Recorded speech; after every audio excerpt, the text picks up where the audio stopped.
No episódio de hoje, iremos falar sobre carros elétricos. E para isso está presente conosco como convidado o Márcio do Carmo Rodrigues, professor do curso de Engenharia Mecatrônica do IF-Sudeste de Minas Gerais.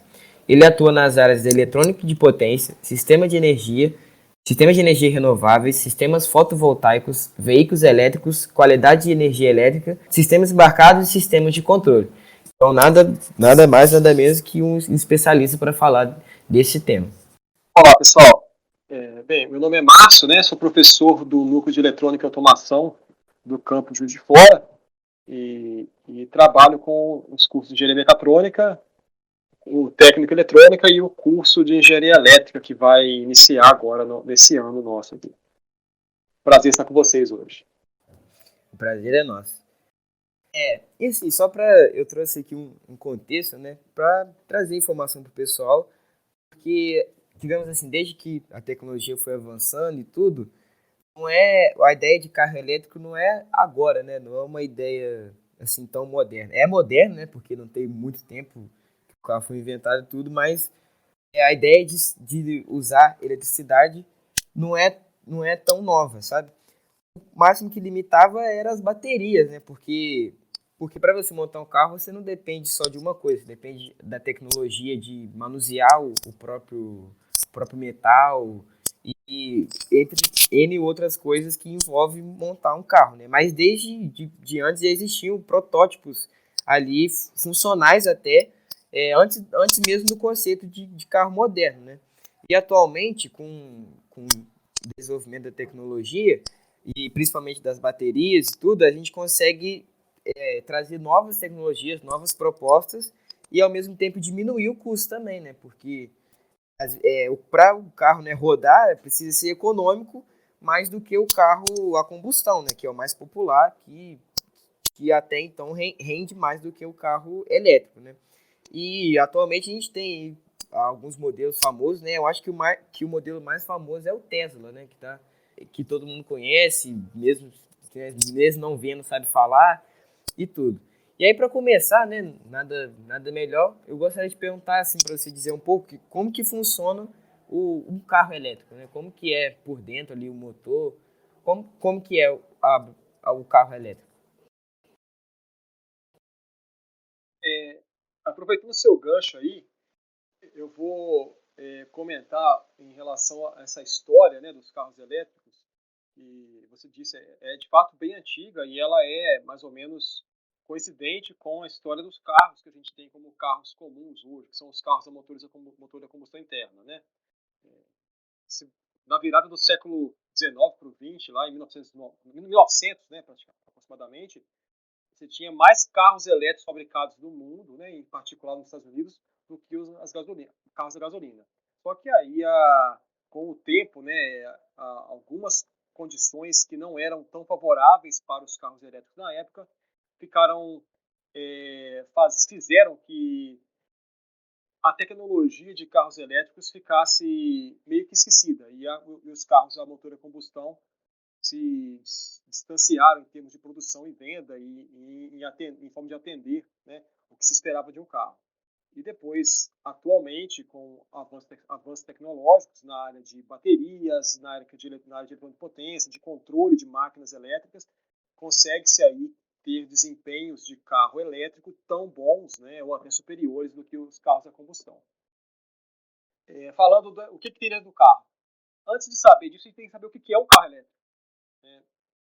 E aí, a definição mais usada é um carro que tem um motor elétrico para poder fazer propulsão.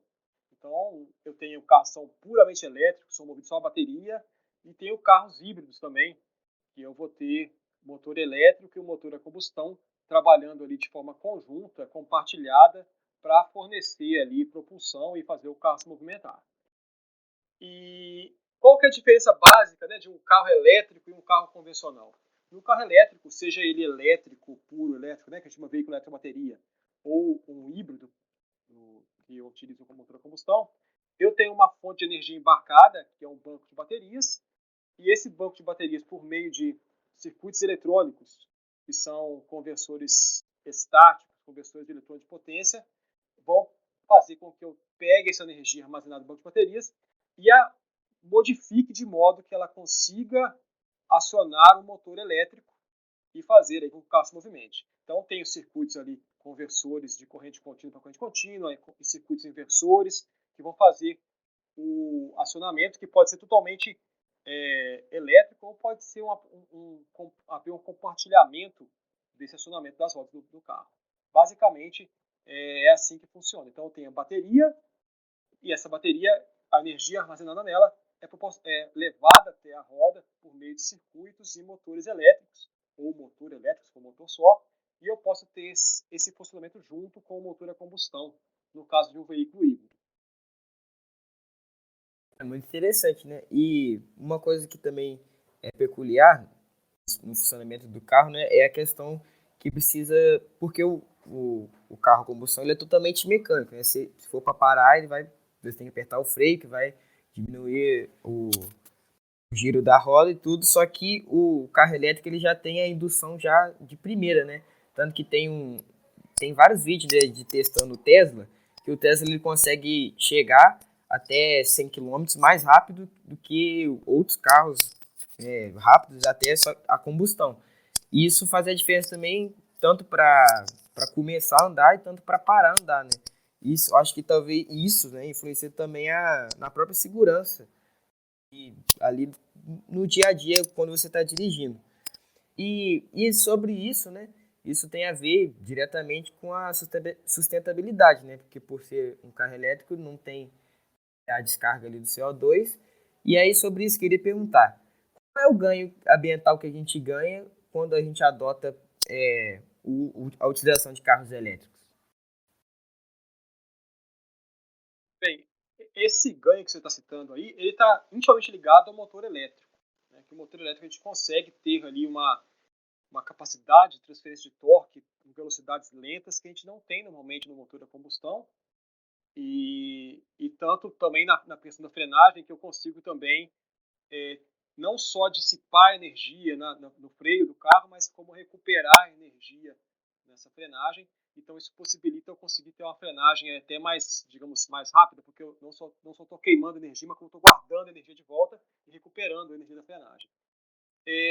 Quando a gente fala na questão ambiental, esse é um dos principais motivadores para o surgimento ou até o ressurgimento dos carros elétricos. Né?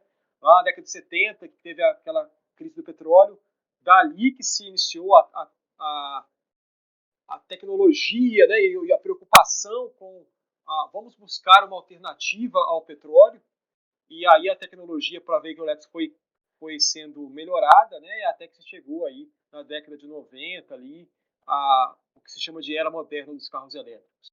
E isso tem um componente importante do ponto de vista ambiental, porque se a gente olhar no Brasil aqui, o setor de transportes é responsável por mais do dobro de emissões quando a gente compara com o setor industrial. E se a gente faz um recorte do setor de transportes, 70% das emissões de gás de efeito estufa, em particular do CO2, está ligada aos carros, aos caminhões, aos ônibus. Então, é uma parcela bastante significativa das emissões de gases de efeito estufa, em particular CO2, ligada ao setor de transporte e aos carros. Então, se a gente tem a possibilidade de pegar esses carros e fazer com que eles diminuam as suas emissões ou reduzam totalmente, se a gente pensa num carro puramente elétrico, eu vou ter 0% de emissões. Né?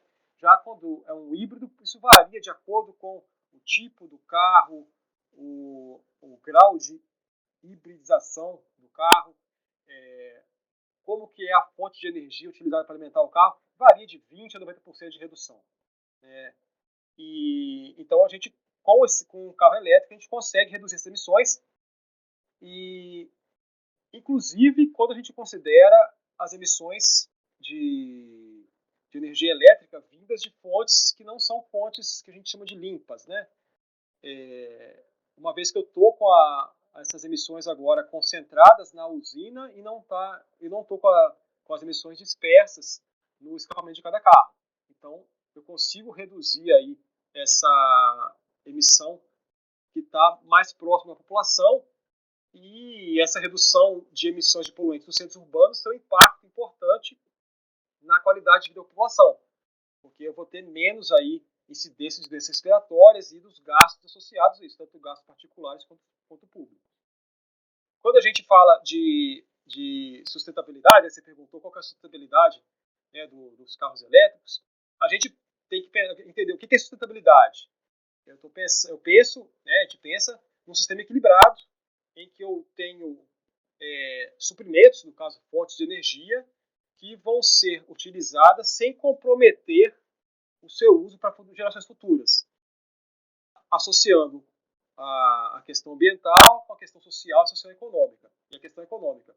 Então a gente junta isso tudo e fala da sustentabilidade. Quando eu olho isso, né, e penso em fontes de energia e consumo de energia, em particular nos carros elétricos, a gente tem que olhar bastante aí de onde vem essa fonte de energia elétrica.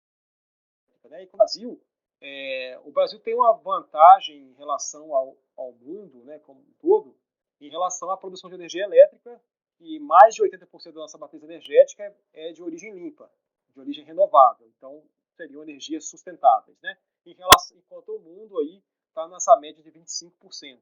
Então, a gente tem uma característica aí do país, principalmente das fontes hidráulicas, eólica e solar, como biomassa também é importante, né, para a geração de energia elétrica limpa, né, e renovável. E eu estou falando dessas coisas, o que são essas coisas, energia limpa, renovável e sustentabilidade, né? Então, eu estou falando, energia renovável é aquela que a gente consegue, por meios naturais, ter a reposição daquele insumo, daquela fonte de energia, ou por intervenção humana em período de tempo curto.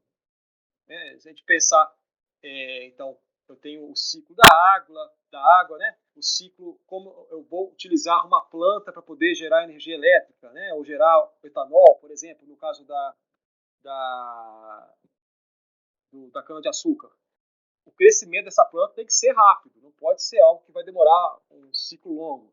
Se eu utilizo madeira para poder queimar em algum processo para gerar energia, essa madeira ela vem de uma floresta de eucalipto plantada, em torno de 10 anos você tem um ciclo todo fechado, então é renovável. No caso, o petróleo também é de origem biológica, mas o processo todo de produção dura aí milhões de anos, então não é renovável, está muito fora do ciclo de vida, né, humano aí. Falei também de energia limpa, né? São fontes de energia que não vão produzir emissões de gases poluentes, e a gente fala muito de gases de efeito estufa pensando nas mudanças climáticas, né? Mas há outros gases que são também tem que ser considerados, né? Considerados óxido de nitrogênio, por aí vai, né? Eu posso ter, por exemplo, energia limpa que não é renovável, por exemplo, energia nuclear não é renovável, mas é limpa, não tem emissões desses gases no seu funcionamento. E pensando na sustentabilidade, a gente tem um outro conceito que é considerado, que é chamado de energia verde, que são as fontes de energia renovável e de baixo impacto ambiental. Então, uma grande usina hidrelétrica igual a Itaipu não é energia verde, porque eu vou ter um impacto ambiental grande. Mas se eu tenho uma pequena central hidrelétrica, se eu tenho a energia por meio de biomassa produzida, né, com a cana-de-açúcar, uma coisa que é muito comum no Brasil, são energias que no ciclo total ali, minha emissão de carbono é zero. Então, são energias que são ali verdes e têm impacto ambiental baixo. Se a gente fala de sustentabilidade, então a gente quer fontes que sejam renováveis, limpas e verdes. Então a gente consegue ter uma fonte de energia que vai poder ser utilizada agora sem comprometer tanto o fornecimento quanto o meio ambiente para gerações futuras. Perfeito, né? Eu ia citar exatamente esse ponto, porque mesmo a gente investindo, né, nos carros elétricos, na utilização deles, a gente ainda depende do modo de produção de energia do país, né? Ou do continente, sei lá. Então, é meio que para ser uma coisa sustentável assim, o máximo possível, a própria produção de energia do país precisa ser sustentável e utilizar modos de produção de energia renovável, né? Que é o que envolve do estudo aí que você falou. Uma coisa que ainda continua sendo uma vantagem é exatamente essa diminuição da poluição dos centros urbanos, né, no dia a dia. E aí, queria perguntar, assim, para o usuário mesmo, como funcionaria a recarga da bateria, assim, do carro elétrico da pessoa, no caso? Bem, a recarga, ela tem dois tipos básicos que a gente pode dizer. A recarga rápida e a lenta, que a gente chama também de recarga de oportunidade. Então, a recarga rápida seria como uma espécie de posto de gasolina, só que seria uma estação de recarga que você ali, em alguns minutos, faria a recarga completa do banco de baterias. Aí varia um pouco o tempo a ser considerado como rápida, geralmente abaixo de 20 minutos, mas também pode se considerar como uma recarga rápida, aquela que em 15 minutos você chega a 80% da sua carga total. Né? Então, é mais ou menos nesse nível que é a recarga rápida. E a recarga lenta é aquela que é feita na residência da pessoa durante a noite, geralmente. E isso durante a noite está muito ligado a se proporcionar uma tarifa mais barata nesse horário, quando se tem esse programa aplicável na região de recarga. No caso nosso, ainda é muito restrito esse tipo de condição. Né? E a recarga de oportunidade. A pessoa foi com o carro e parou no estacionamento do shopping, de um supermercado ou do próprio trabalho, encontrou uma tomada e plugou ali para poder fazer recarga. Seja uma tomada convencional ou seja uma tomada específica para carga de veículos elétricos. Na verdade, em termos de normas, aí, essa recarga em tomada comum, ela tende a cair em desuso, algumas normas já nem contemplam mais, mas existe a possibilidade, uma espécie de carregador igual de notebook, igual de celular, você pluga na tomada e pluga no carro. Esse tipo, só que é uma carga muito lenta, né? Essa carga desse tipo é muito lenta, vai demorar aí talvez 10 horas para uma carga completa, ou até mais, e ela tem sido saído dos padrões de recarga internacionais aí.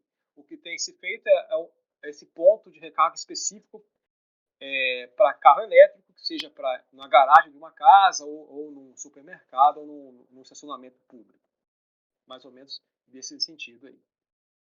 Entendi, muito interessante. Isso também, né, ajuda, porque daqui a um tempo, né, com o avanço, acaba que você utilizar, né, o quilowatt por hora tá sendo mais barato do que você abastecer o carro.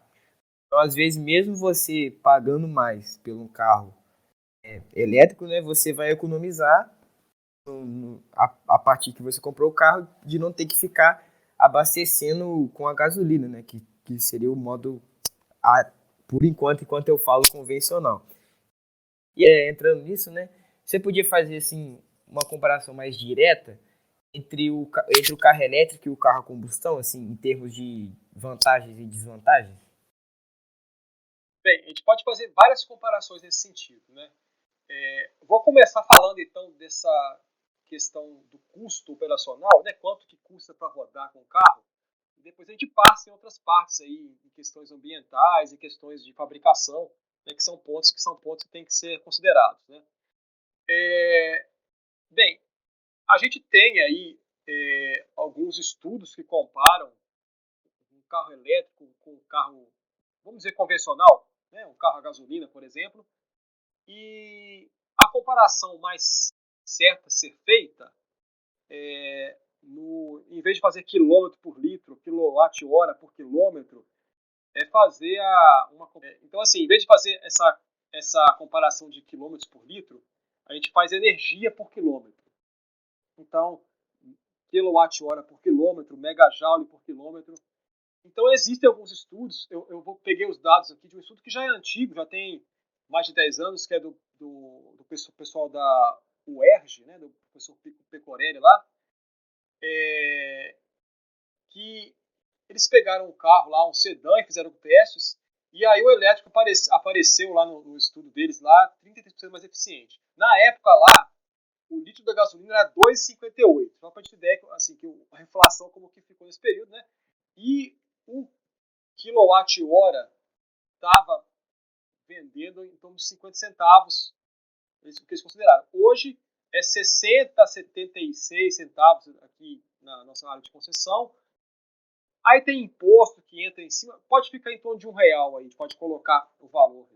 Então, na época, o carro elétrico estava rodando a R$ 5 por quilômetro e a gasolina a R$ 12 por quilômetro.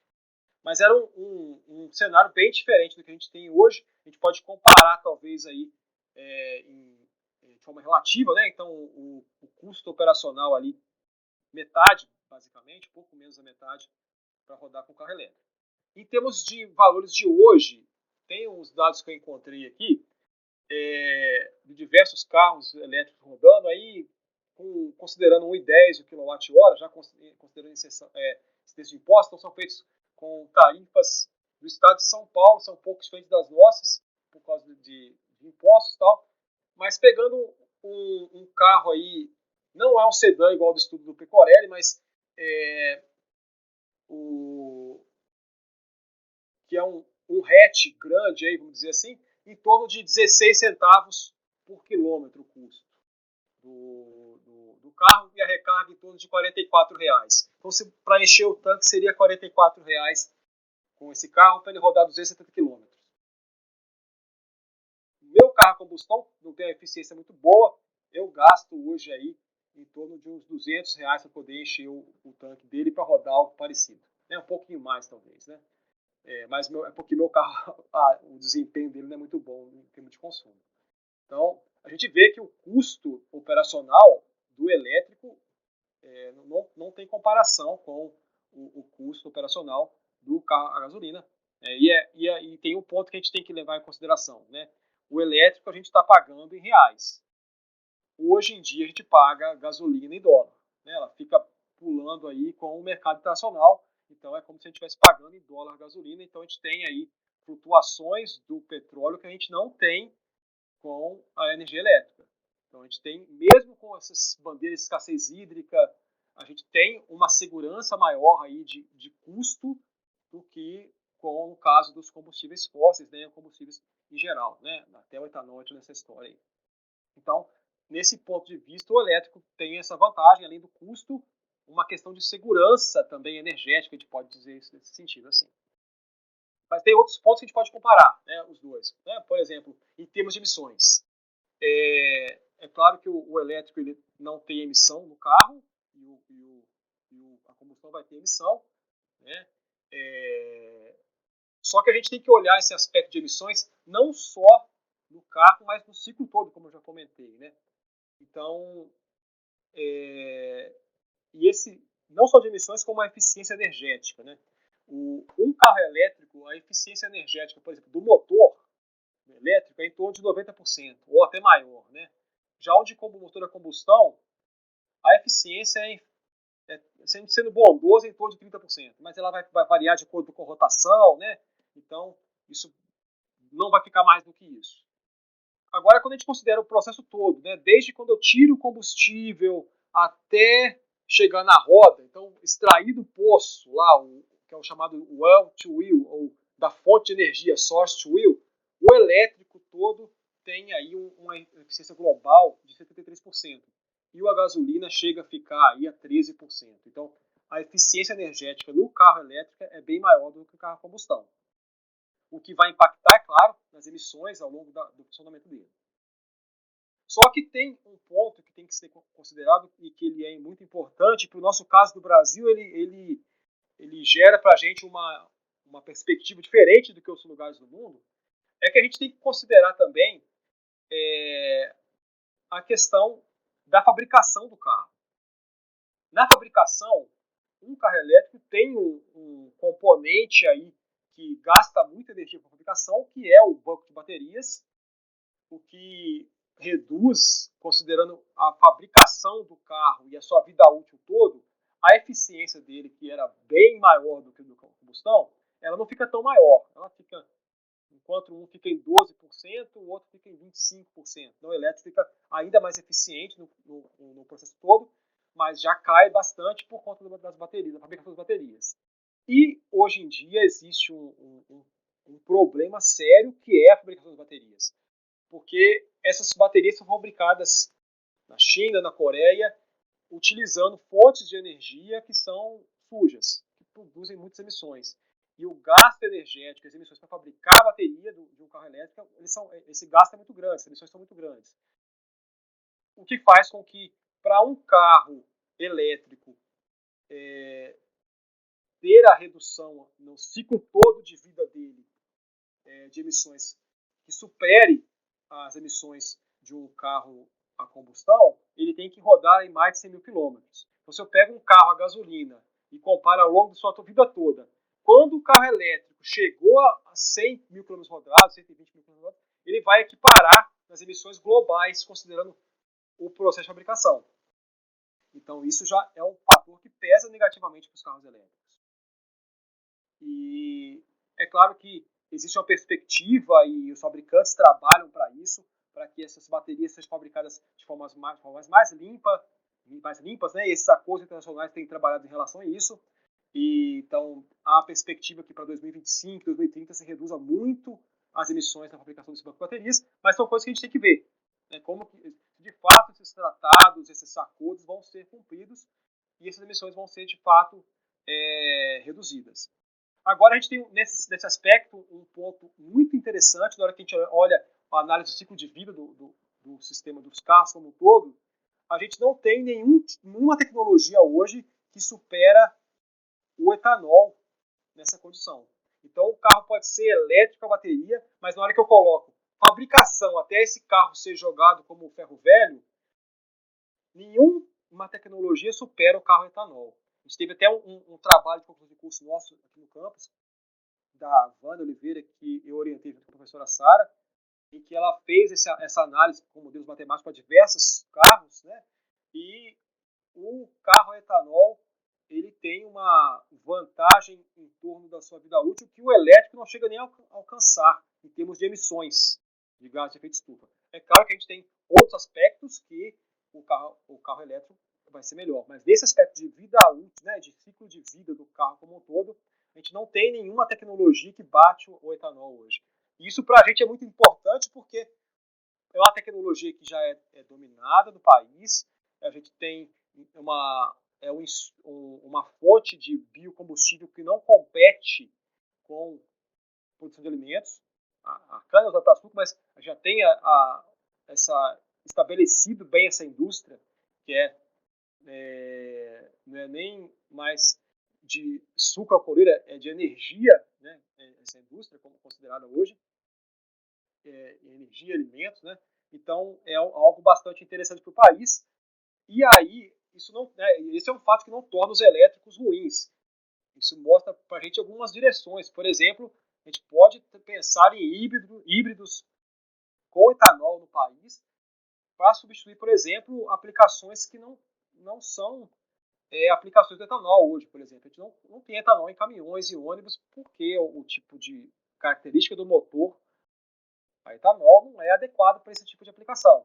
Mas se a gente coloca um híbrido elétrico com etanol nesse carro, a gente passa a utilizar o etanol em aplicações aí que não eram utilizadas e melhora ainda a questão, né, das emissões. Pensar em ônibus, híbridos elétricos com etanol, né, e há outras condições também, né? A utilização do hidrogênio que está disponível nesse hidrocarboneto e por aí vai. É muito interessante, né? Mostra que a questão, né, não é só o carro em si, né? Envolve muita coisa.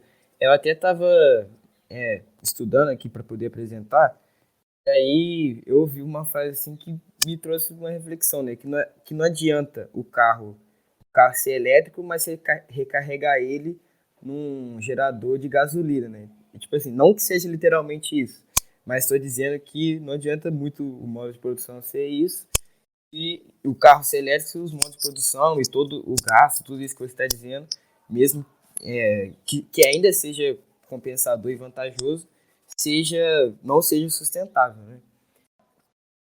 Tem lugar que literalmente você não está queimando gasolina, você está queimando carvão para poder gerar energia elétrica. Então, nesse local tem que se reavaliar, porque o uso de propulsão elétrica tem que ser bem analisado. Mas ainda assim, nesses casos, pode ter alguma vantagem no sentido de você tirar a emissão do meio do povo, da população, e focar em centros são as usinas de geração, onde pode ser mais fácil capturar esse CO2 emitido.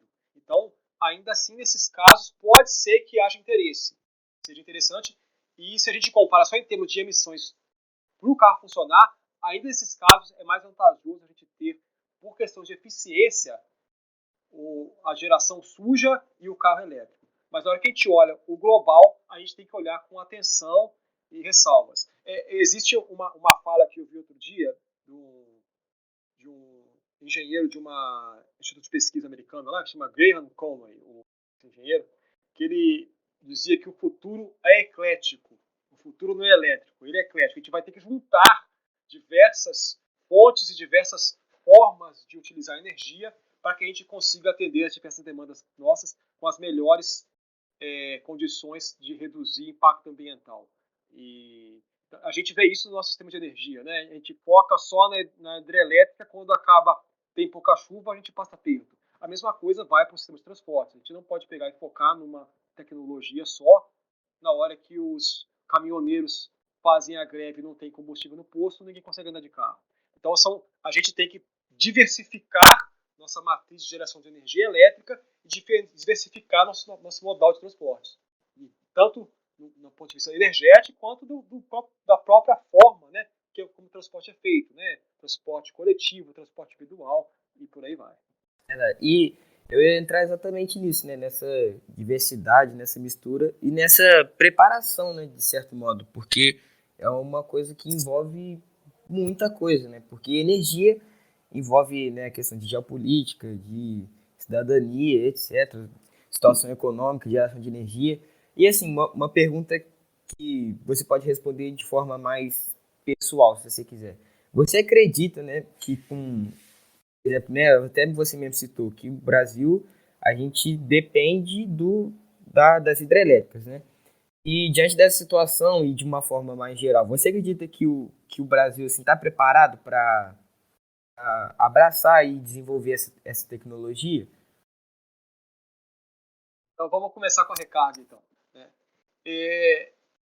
A gente tem que pensar que não vai ser de hoje para amanhã que a gente vai ter todos os carros elétricos.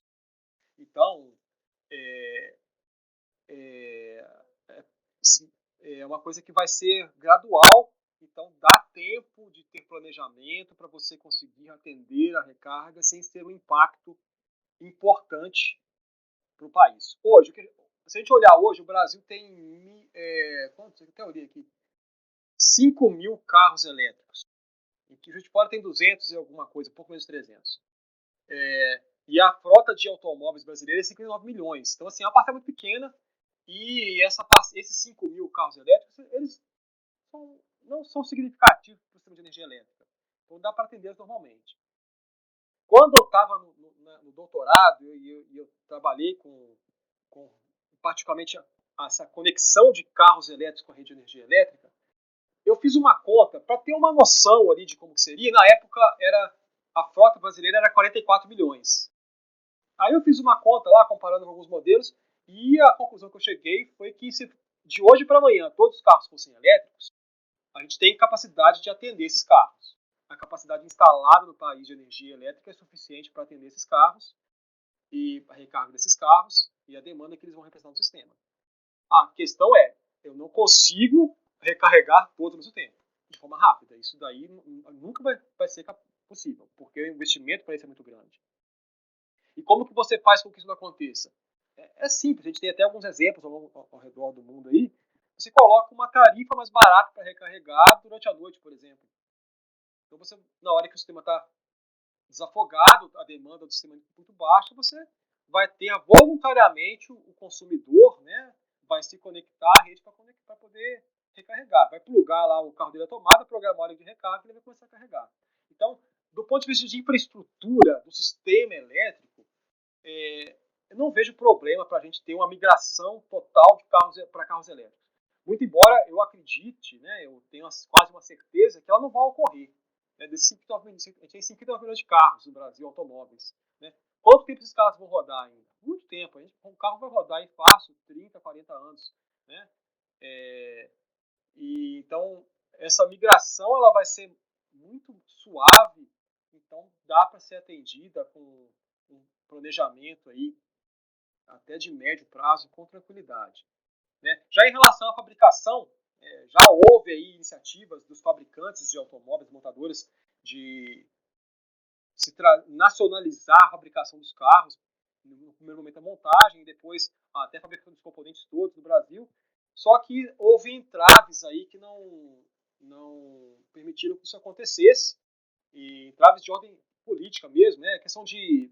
São muitos interesses envolvidos, né? Tem lobby de várias indústrias envolvidas, então isso vai acabar acontecendo por uma questão tecnológica, porque as indústrias vão ter que ter carros cada vez com emissões menores, então passar para híbridos é uma coisa que vai acontecer naturalmente, e talvez híbridos com baixo grau de hibridização, por questão de custo.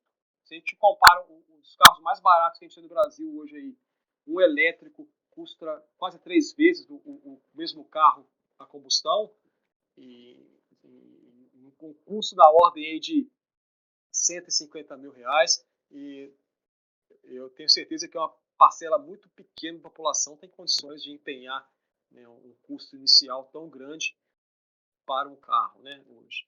Então, essa fabricação ela vai ser algo que vai existir, vai vir a acontecer inevitavelmente, mas ela vai ser lenta também.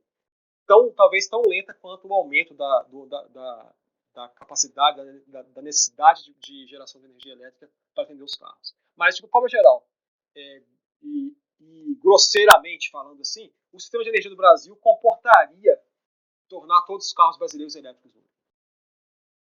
Talvez tivesse alguns problemas aí de fornecimento, vai ter que escalonar a recarga, isso aí vai ter que ser feito. Mas em termos de capacidade de geração, esse não seria um problema, né? Então, assim, uma resposta meio pessoal aí, né? Buscando algum embasamento técnico, mas são algumas coisas que são subjetivas, né? E a gente parte por especulações para poder responder também.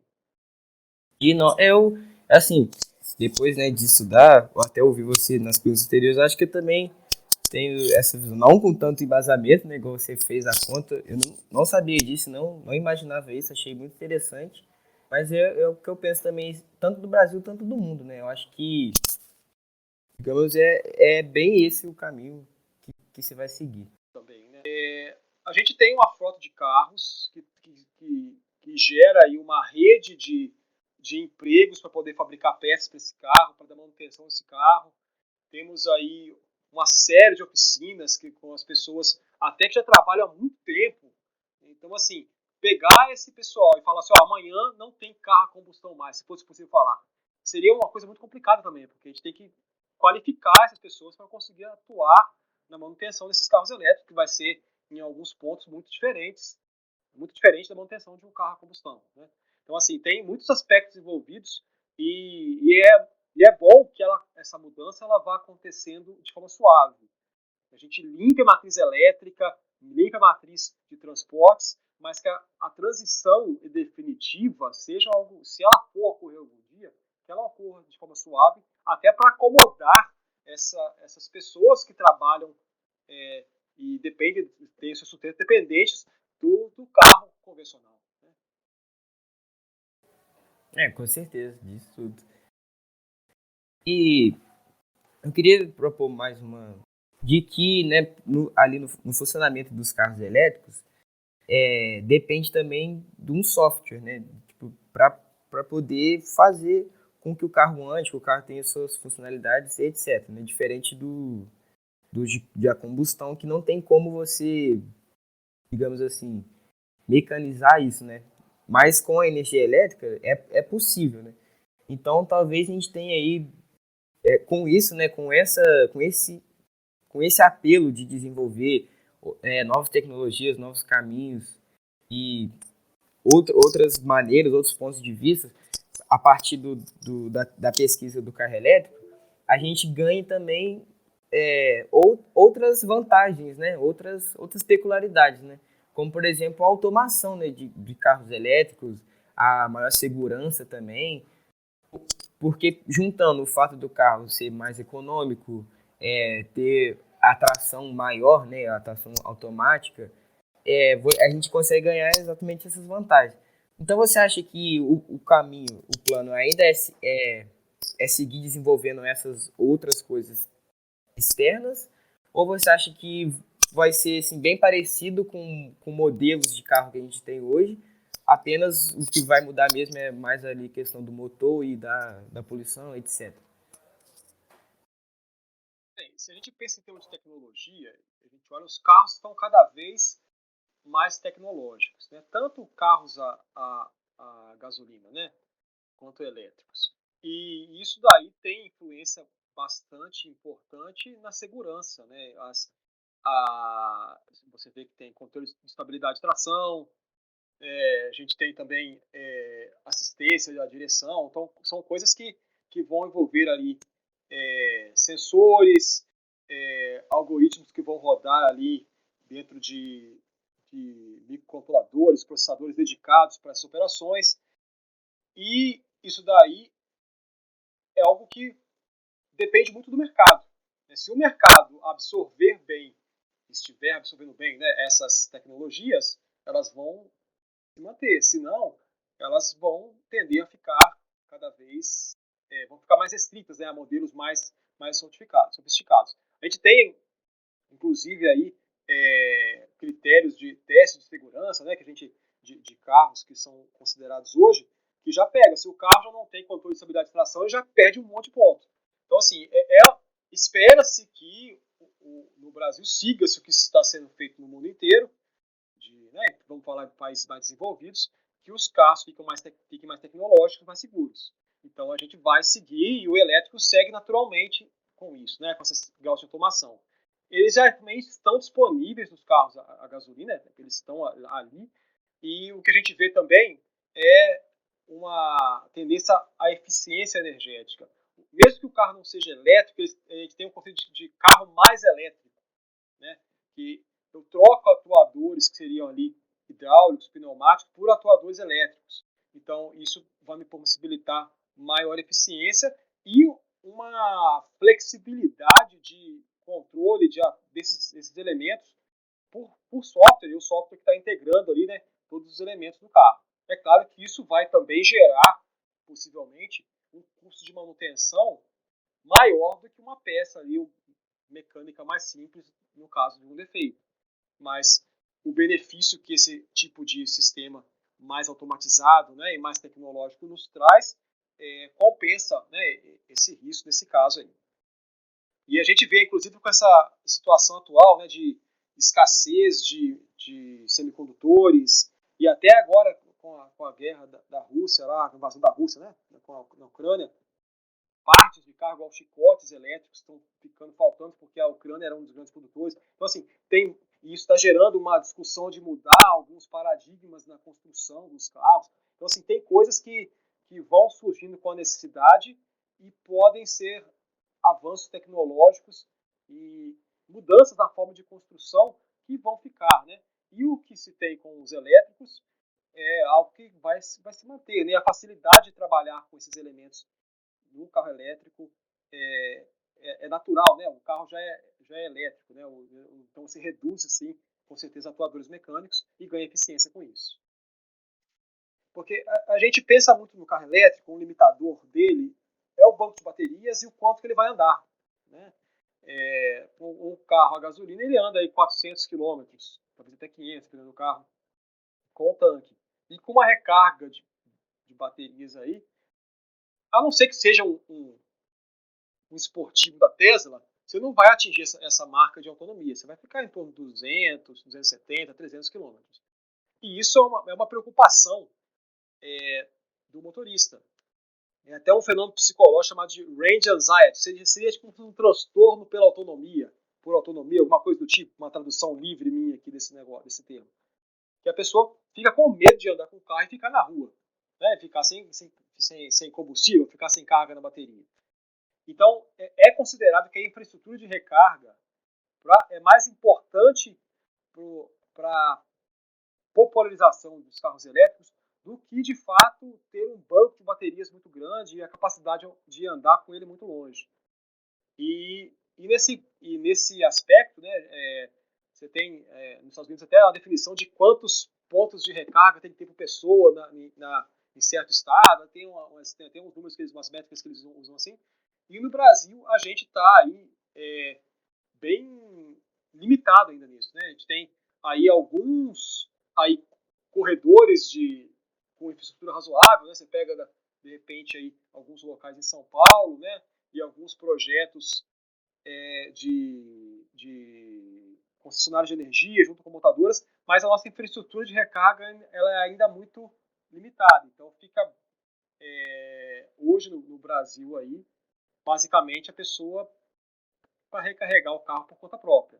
Existem esses pontos, até com o Google Maps você consegue achar lá a estação de recarga, tem aplicativos tipo o PlugShare que você consegue saber, os próprios usuários vão definir, aqui tem uma estação de recarga rápida, e aí marca ali, a pessoa consegue localizar, mas ainda a gente está muito aí